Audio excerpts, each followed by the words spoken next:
آئیے ذرا غور کرتے ہیں کہ ایک مجلس میں 3 طلاقیں دینے کے بعد وہ کون سے نتائج ہیں جو معاشرے میں پیدا ہو رہے ہیں، وہ کون سی برائیاں ہیں جو ہمیں نظر آ رہی ہیں۔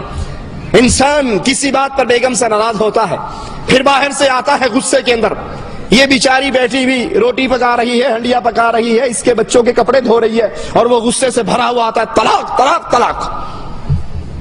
اب جب عقل ٹھکانے آتی ہے، غصہ تھوڑا سا ٹھنڈا ہوتا ہے، تو یاد پڑتا ہے میرے تو 4 بچے ہیں، یاد پڑتا ہے میں نے تو حق مہر کے اندر اس کو 12 تولے سونا لکھ کر دیا ہوا ہے۔ پھر وہ جب ساری باتیں آئندہ کے مسائل سامنے آتے ہیں، اب پھر یہ یا تو جھوٹ بولتا ہے، یا پھر مجنون اور پاگل بننے کا بہانہ کرتا ہے، یا ہوش و حواس کھو بیٹھنے کا بہانہ کرتا ہے، اور جب کچھ بھی بہانہ نہیں چلتا مولوی صاحب کے پاس جاتا ہے، مولوی صاحب میں نے غصے میں اپنی بیگم کو 3 طلاق دے دی۔ بھائی کوئی پیار میں بھی طلاق دیتا ہے؟ طلاق تو ہوتی ہی غصے میں، بڑے غصے میں نے 3 طلاق دے دی۔ مولوی صاحب کہتے ہیں بس ہو گئی پھر 3۔ کہا جی پھر اب کیا کروں؟ کہا کیا کرنا، حلالہ کروانا پڑے گا۔ یہ حلالہ کیا ہے؟ کہا ایک رات کے لیے اس غیرت مند بیوی کو ایک رات کے لیے کسی اور کے راستے میں، کسی اور کے بستر پہ پہنچا دے، وہ رات اس کے ساتھ گزارے، اور صبح یہ واپس تیرے پاس آ جائے۔ کہا جی کس سے کرواؤں؟ کہا کسی شریف سے، مولوی صاحب سے، صوفی صاحب سے، مسکین سا آدمی ہو، آج لے لے کل دے دے، پکا نہ ہو جائے، وعدے کا پابند رہے، اس کو دے۔ کو جی پھر اتنی صفتیں تو آپ ہی کے اندر ہیں، آپ ہی یہ کشتی پار لگا دیں۔ پھر بے غیرتی کے راستے کھلتے ہیں، پھر بے حیائی کے دروازے کھلتے ہیں، پھر حرام کاری اور زنا کاری کے دروازے کھلتے ہیں۔ پھر ایک باعزت عورت، باغیرت عورت کے منہ کو جب حرام کا خون لگ جاتا ہے، وہ اچھی بھلی گھر میں بسنے والی باعزت عورت، باغیرت عورت پھر ہمیشہ کے لیے بدکاری کو عادت بنا لیتی ہے، اور سارا ثواب کا کھاتا اس مولوی کے کھاتے میں پہنچتا ہے۔ آئیے ذرا سوچئے یہ حلالہ کیا ہے اور جرم کس کا ہے؟ طلاق کس نے دی تھی؟ شوہر نے۔ غصہ کس سے آیا تھا؟ شوہر کو۔ طلاق شوہر نے دی، غصہ شوہر کو آیا۔ غلطی کس کی؟ شوہر کی۔ سزا کس کو مل رہی ہے؟ بھئی غلطی تیری ہے، غصہ تجھے آیا، طلاق تو نے دی، تو اپنا حلالہ کروا، اس کا کیوں کرواتا ہے؟ اس غریب کو تو گھر میں بیٹھی تیرے بچوں کو پال رہی ہے۔ یہ حلالہ کیا ہے؟ بے غیرتی کا کڑوا گھونٹ ہے۔ یہ حلالہ کیا ہے؟ بدماشی کا خفیہ راستہ ہے۔ یہ حلالہ کیا ہے؟ جبے اور دستار اور داڑھی کے نیچے بدکاری کا اڈا ہے، جہاں سے اچھی بھلی باعزت عورت کسی اور مرد کے ساتھ ایک رات یا 2 راتیں یا چند راتوں کے لیے اس کے ساتھ نکاح مشروط کیا جاتا ہے کہ آج لے لے اور کل چھوڑ دے۔ ایک رات کی ہم بستری کرے یا 2-4 راتیں اپنے پاس رکھنے کے بعد پھر اس کو آزاد کر دے، پھر اس کو واپس دے دے اور یہ اپنے خاوند کے پاس لوٹ آئے۔ تمام ائمہ اسلام کے نزدیک یہ حلالہ نہیں ہے، یہ حرامہ ہے۔ یہ حلالہ نہیں ہے، یہ بے غیرتی کا راستہ ہے۔ تمام ائمہ اس کو حرام جانتے ہیں۔ حنفی فقہا کے نزدیک بھی گو حلالہ جائز نہیں ہے، لیکن اس کے باوجود اگر کوئی یہ حلالہ کر لے تو بیگم پاک صاف ہو کے پہلے کے پاس آ جاتی ہے۔ لیکن اللہ کی قسم یہ گندگی ہے، یہ غلاظت ہے، یہ خباثت ہے، اس سے پاکی نہیں ہوتی، بلکہ یہ مولویوں کے منہ کو لگی ہوئی وہ بدکاری ہے جو نعوذ باللہ ثم نعوذ باللہ اسلام کے نام پہ کر رہے ہیں۔ نحمده ونصلي على رسوله الكريم، اما بعد فاعوذ باللہ من الشیطان الرجیم، بسم اللہ الرحمن الرحیم۔ حلال شرعیہ کے متعلق کچھ مسائل عرض کرنے ہیں۔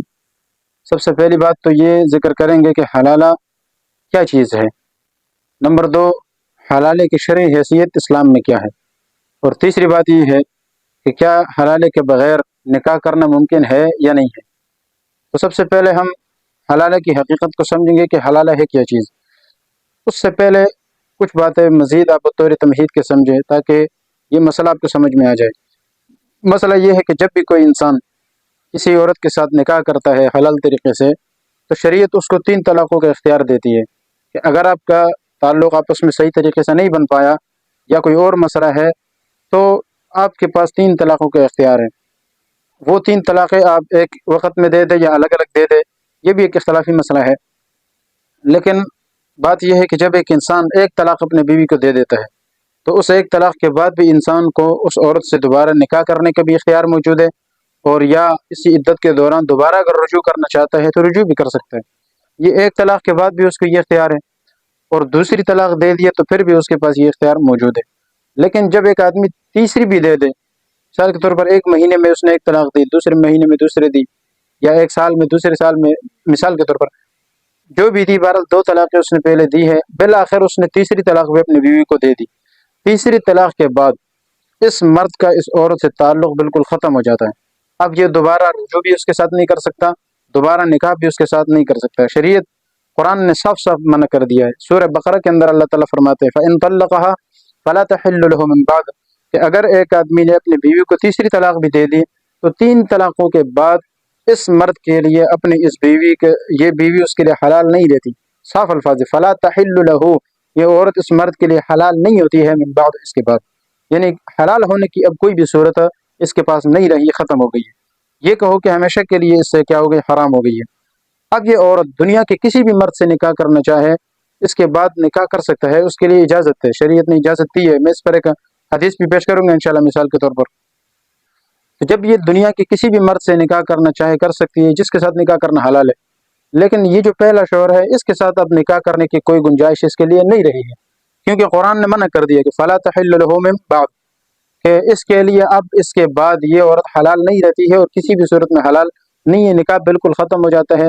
اب یہ مرد نہ اس کا شوہر ہے، نہ وہ عورت اس کی بیوی ہے، نہ یہ عورت اس مرد سے کہیں جانے کے لیے اجازت لینا ضروری ہے، اور کوئی بھی تعلق اس کا کسی بھی طریقے سے ختم ہو چکا ہے، اب اس کی بیوی نہیں ہے۔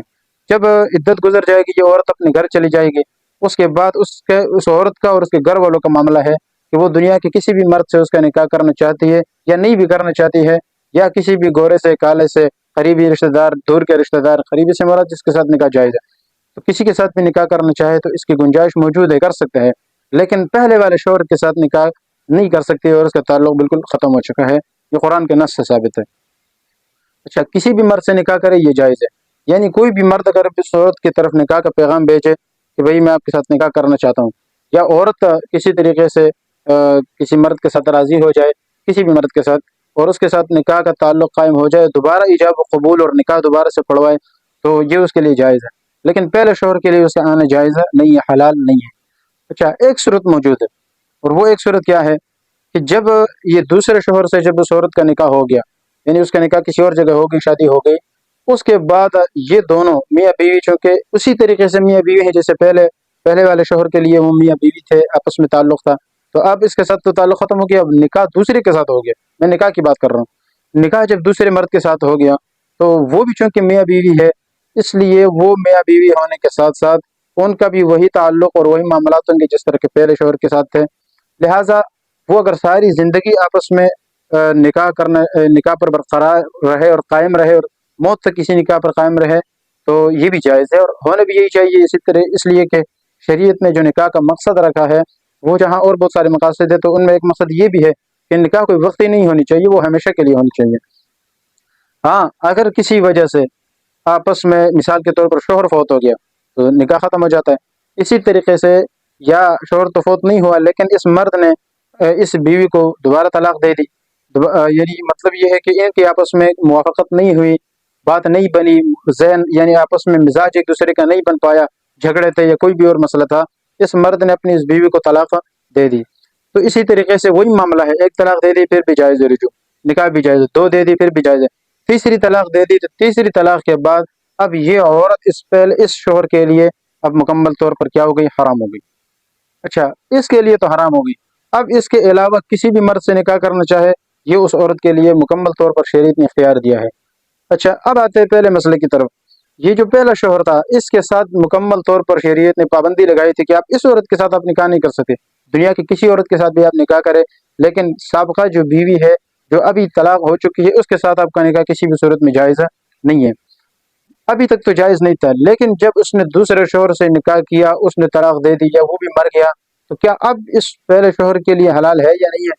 تو شریعت کہتی ہے کہ ہاں اب حلال ہو چکی ہے، اور اس پر صحیح حدیث موجود ہے، صحیح بخاری کی روایت ہے اور بھی دیگر کتابوں میں موجود ہے۔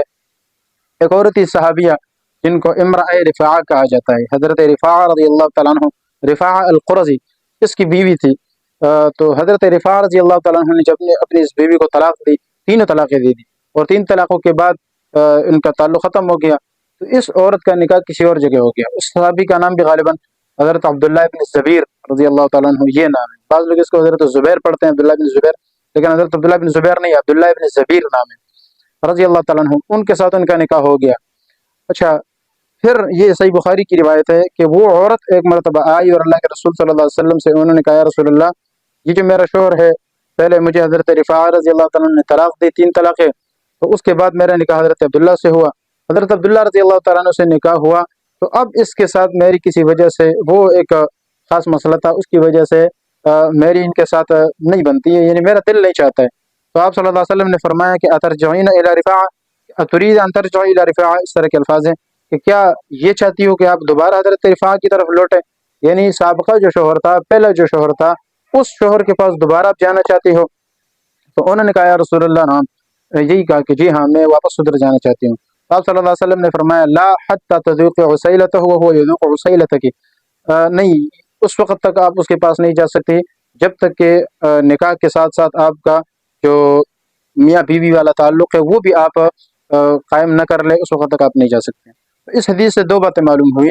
اس سے ایک بات تو یہ بات معلوم ہوئی کہ پہلے شوہر کے پاس جانا جائز نہیں ہے.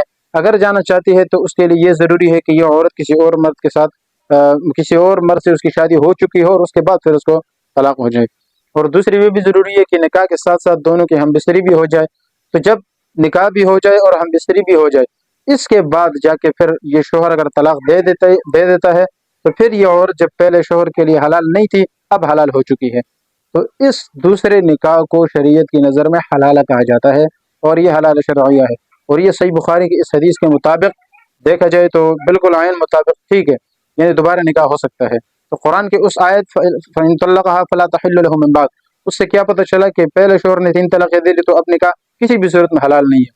صحیح بخاری کی اس حدیث کے مطابق دیکھا جائے تو کب جائز ہے؟ جب نکاح ہو جائے اور ہم بستری والا تعلق مستری ہو جائے، اور اس کے بعد پھر دوسرا شوہر اس کو طلاق دے دے. تو یہ سارے سب کچھ ہونے کے بعد اب یہ عورت اب پہلے والے شوہر کے لیے حلال ہے، اور اس کے ساتھ اب نکاح ہو سکتا ہے جو کہ پہلے نہیں ہو سکتا تھا. تو یہ جو دوسرا نکاح ہوا ہے اور دوسرا مرد کے ساتھ اس عورت کا تعلق قائم ہو گیا نکاح کا، شریعت کہتی ہے کہ یہ حلال ہے، یعنی اس کو حلال شرعیہ کہا جاتا ہے، اور یہ جائز ہے اور موجود ہے. تو اس طریقے سے یعنی ایک سوال کا جواب تو یہ ہو گیا کہ نکاح حلال شرعیہ کیا چیز ہے، حلال کیا چیز ہے. تو ایک تو یہ جواب ہی آ گیا. دوسرا جواب یہ بھی اس حدیث اور قرآن کی آیت کے مطابق آ گیا کہ کیا حلال کے بغیر نکاح ہو سکتا ہے یا نہیں ہو سکتا. تو جیسے اس آیت کے مطابق حلال کے بغیر پہلے شوہر کے ساتھ نکاح نہیں ہو سکتا، یعنی جب تک آپ حلال شرعیہ نہ کریں پہلے شوہر کے لیے عورت حلال نہیں ہو سکتی ہے. تو اس لیے حلال شرعیہ یہ ضروری ہے کہ پہلے شوہر کے ساتھ تعلق قائم کرنے کے لیے حلال شرعیہ کا ہونا ضروری ہے. اچھا، بعض لوگ اعتراض کرتے ہیں کہ یہ تو بغیرتی ہے کہ پہلے شوہر کی بیوی یا کسی اور کے ساتھ تعلق قائم کرتے رہے اور اس کے ساتھ اس کا نکاح ہو. تو بھائی بغیرتی تو تب ہوتی ہے کہ جب پہلے کی بیوی ہو اور دوسرے کے پاس جائے. بغیرتی وہ ہوتی ہے، بغیرتی یہ نہیں ہوتی ہے کہ جب پہلے آدمی نے اپنی بیوی کو 3 طلاقیں دے دی، 3 طلاقوں کے بعد مجھے بتائے اس مرد کے ساتھ اس کا کون سا تعلق رہا ہے، تو نکاح ختم ہو گئی، اس کی بیوی نہیں رہی ہے. جب اس کی بیوی نہیں ہے اور پھر وہ کسی دوسرے شوہر کے ساتھ، یہ بھی نہیں ہے کہ پہلے کا نکاح قائم ہے اور دوسرے کے پاس جا رہی ہے. بغیرتی تو تب ہوتی، یہ بغیرتی نہیں ہے، وہ باقاعدہ اس عورت دوسرے مرد کے ساتھ نکاح کر رہا ہے. تو جب پہلے اور مرد کے ساتھ اس نے نکاح کیا وہ بغیرتی نہیں ہے، تو دوسری کے ساتھ بھی تو وہ نکاح کر رہی ہے، وہ بغیرتی کیوں ہے؟ اس لیے بغیرتی والی بات ہی نہیں ہے. بغیرتی تب ہوتی جب پہلے کا نکاح ہوتا اور پھر دوسرے کے پاس جاتی. تو اس لیے یہ بات اعتراض بالکل غلط ہے. اچھا، تیسرا سوال پھر یہ ہوتا ہے، یعنی تیسرے سوال کا جواب، مشہور اعتراض یہ بھی ہوتا ہے کہ حلال تو حرام ہے. حدیث میں آتا ہے رسول اللہ صلی اللہ علیہ وسلم نے فرمایا، غالباً ترمذی کی روایت ہے، لعن اللہ المحلل والمحلل له، اللہ تعالیٰ لعنت فرماتے ہیں محلل حلال کرنے والے آدمی پر، والمحلل له، اور جس مرد کے لیے اس عورت کو حلالہ کیا جا رہا ہے اس پر بھی اللہ کی لعنت ہے. یعنی حلالہ کرنے والا مرد اور حلالہ جس مرد کے لیے کیا جا رہا ہے وہ مرد، ان دونوں پر اللہ تعالیٰ نے لعنت فرمائی. یعنی یہ کہیں کہ عورت کو بیچ میں سے نکال دیں، یہ جو پہلے شوہر ہے اور جو دوسرا شوہر ہے، ان دونوں پر اللہ کے رسول صلی اللہ علیہ وسلم فرماتے ہیں کہ اللہ کی لعنت برستی ہے. تو اس آیت کے مطابق تو حلالہ جائز ہی نہیں ہے، اور یہ تو حرام ہے اور ایک تو ناجائز عمل ہے. یہ بات سمجھنے کی ضرورت ہے کہ حلالہ کی دراصل دو قسمیں ہیں۔ ایک تو حلالہ کی وہ صورت ہے جو میں نے پہلے آپ کو حدیث کے مطابق سمجھا دی، اور وہ تو صحابہ نے کیا ہے، اور حضرت آپ صلی اللہ علیہ وسلم نے ایک قولاً اس کو سمجھا بھی دیا ہے کہ بھئی اس طریقے سے اگر آپ نکاح کرنا چاہتے ہیں تو یہ جائز ہے، یعنی ایک وہ حلال ہے اور وہ جائز ہے، اس میں کوئی مسئلہ نہیں ہے، اور وہ حدیث کے مطابق بالکل صحیح ہے۔ ایک دوسرا حلالہ بھی ہے جو واقعتاً حرام ہے اور بالکل ایک ناجائز عمل ہے، اور اللہ کے رسول صلی اللہ علیہ وسلم کی لعنت بھی اس پہ برستی ہے۔ وہ حلالہ کیا ہے؟ وہ حلالہ موقتہ جس کو کہتے ہیں، یعنی ایک تو نکاح حلالہ مؤبد ہونا چاہیے ہمیشہ کے لیے۔ اس میں کیا ہوتا ہے کہ ایک آدمی نے اپنی بیوی کو طلاق دی، اور طلاق دے دینے کے بعد جب اس کو پریشانی ہوئی کہ یار میں نے تو اپنی بیوی کو 3 طلاقیں دے دی اور اب یہ میرے لیے حلال نہیں ہے، اب یہ بہت بڑا مسئلہ بنے گا، جھگڑا بنے گا اور لانجا بنے گا، یا یہ میں اپنی اس بیوی کو چھوڑنا نہیں چاہتا ہوں، یا اس طرح کی کوئی بھی مسئلہ ہے۔ اب یہ مرد کیا کرتا ہے کہ یہ مرد جاتا ہے اور کسی بھی دوسرے شخص سے اس کے ساتھ ایگریمنٹ کرتا ہے، اس کے ساتھ یہ معاملات طے کرتا ہے کہ بھئی میں نے اپنی بیوی کو 3 طلاقیں دی ہے، تو میں ایسا کرتا ہوں کہ اپنی اس بیوی کا آپ سے نکاح کراتا ہوں، لیکن شرط یہ ہوگی کہ یہ نکاح آپ سے جیسے ہی میں کراؤں گا، ایک دن ایک رات کے لیے آپ کے پاس رہے گی، آپ اس کے ساتھ معاملات کریں، اس کے بعد آپ بھی اس کو طلاق دے دیں، تاکہ جب آپ بھی طلاق دیں گے اور پھر یہ عورت عدت گزارے گی تو پھر میرے لیے اس کے ساتھ نکاح کرنا حلال ہو جائے گا۔ یعنی یہ سمجھے کہ ایک ہیلہ قسم کے کیے جا رہے ہیں، اس طرح کے ہیلے تو ناجائز ہے، حرام ہے۔ تو شریعت نے ایسے ہیلے پر اور اس طریقے سے جو حلالہ کرنے والا ہے اس پر لعنت فرمائی ہے۔ یعنی آپ غور کریں کہ نکاح کا جو اصل مقصد ہے ہمیشہ کے لیے کرنا، اس میں آپ خاص قسم کی شرط لگا دیتے ہیں کہ میں نکاح آپ کے ساتھ اس عورت کا کرتا ہوں، لیکن شرط یہ کہ یہ شام تک ہوگی یا کل تک ہوگی یا 2 دن تک ہوگی، تو اس طرح موقت نکاح کرتا ہے۔ تو شریعت کی نظر میں موقت نکاح ایسا کرنا صحیح نہیں ہوتا ہے۔ تو یہ جو نکاح ہوتا ہے یہ محلل، گویا کہ یہ عورت، یہ جو مرد ہے سابقہ شوہر، یہ محلل ہے، یعنی حلالہ کروانے والا ہے، اور جو دوسرا ہے نہ حلالہ کرنے والا دوسرا یہ مرد ہے۔ والمحلل له جو حدیث کے مطابق جس کے لیے حلالہ کیے جا رہے ہیں، یعنی جس کے لیے عورت کو حلال کیا جا رہا ہے وہ پہلا شوہر، اور محلل جو حلالہ کرنے والا ہے دوسرا مرد، یہ دونوں جو ہے نا اس حدیث کے مطابق ایک ناجائز اور حرام کام کر رہے ہیں اور اللہ کی لعنت کے مستحق ہو رہے ہیں اس حدیث کے مطابق۔ یہ جو حلالہ ہے یہ بالکل حرام ہے اور ناجائز ہے۔ اس لیے حلالہ کی یہ 2 قسمیں ہیں، یہ خوب سمجھ لیں۔ تو جو حلالہ یہ مشروط ہو، شرط جس میں لگائی گئی ہو، یہ حلالہ ناجائز ہے، حرام ہے، اور اس پر اللہ کی طرف سے لعنت آتی ہے، تو یہ تو ناجائز ہے۔ دوسرا وہ ہے کہ جس میں اس طرح کی کوئی شرط نہ ہو، عام روٹین کے مطابق یا عام طریقے سے جس طرح عام نکاح ہوتا ہے یہ بھی اسی طریقے سے نکاح ہے۔ تو اس طریقے سے جب آدمی نکاح کرتا ہے تو اس نکاح میں کوئی مسئلہ نہیں ہے، عام طریقے سے جائز ہے اور ٹھیک ہے، اس طریقے سے جس طریقے سے بخاری کی روایت ہے۔ تو اس لیے پہلے یہ دو حلالے کی دونوں قسمیں سمجھ لیں، اور پھر جو اعتراض کرنے والا ہے وہ اس کو دیکھے کہ میرا اعتراض کس پہ بنتا ہے۔ اس لیے مطلقاً حلالہ یہ حرام نہیں ہے، ناجائز نہیں ہے، ایک صورت جائز ہے اور ایک ناجائز ہے۔ اچھا، اس کے ساتھ ایک چھوٹا سا مسئلہ یہ بھی سمجھ لیں کہ یہ جو حلالہ جو دوسری قسم جو ناجائز ہے، جس پر اللہ کے رسول صلی اللہ علیہ وسلم کی حدیث کے مطابق اللہ کی طرف سے لعنت آتی ہے، یہ جو حلالہ ہے یہ تو حناف ہو یا کوئی بھی مذہب ہو، کسی بھی مذہب میں اس طرح کا حلالہ کرنا جائز نہیں ہے۔ یہ کبیرہ گناہ کا ہے، یہ جو بھی کہے ایک ناجائز عمل ہے اور اللہ کی طرف سے لعنت کے مستحق بنتے ہیں۔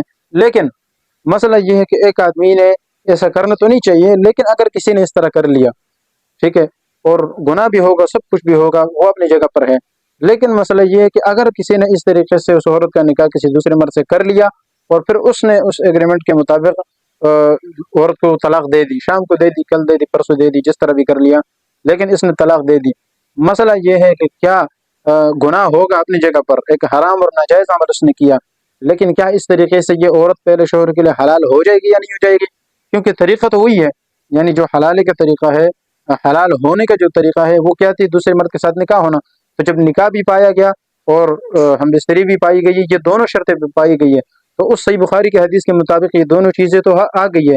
ٹھیک ہے، غلط طریقے سے انہوں نے کیا ہے، غلط طریقے سے کرنے کی وجہ سے ان کو گناہ بھی ہوگا، سب کچھ ہوگا، لیکن چونکہ پہلے شوہر کے لیے حلال ہونے کی جو 2 شرائط تھی وہ دونوں شرطیں پائی گئی ہے، اس لیے فقہاء نے لکھا ہے کہ یہ مرد اب اس عورت سے نکاح کر سکتا ہے، ٹھیک ہے، اس پر توبہ اور استغفار کرے، گناہ کرے، سب چیزیں وہ اپنی جگہ پر ہے۔ اس لیے کوئی بھی عالم، چاہے حناف میں ہو یا کسی بھی مذہب کا عالم ہو، کسی نے بھی اس طریقے کو جائز نہیں سمجھا ہے اور حرام اور ناجائز کہا ہے، اس لیے اس کو حیلہ کہا گیا ہے کہ یہ ایک ناجائز حیلہ ہے اور ایک چیز کو حلال کرنے کے لیے، تو یہ ہونا بھی نہیں چاہیے، کرنا بھی نہیں چاہیے، اور ہر مذہب میں یہ ناجائز ہے۔ آج بھی آپ جائیں، کسی بھی دارالافتاء میں جائیں، اور کسی بھی مفتی سے اس طرح کا مسئلہ پوچھے وہ آپ کو یہی کہے گا کہ بھئی یہ طریقہ ناجائز اور حرام ہے اور آپ نہ کریں، ٹھیک ہے؟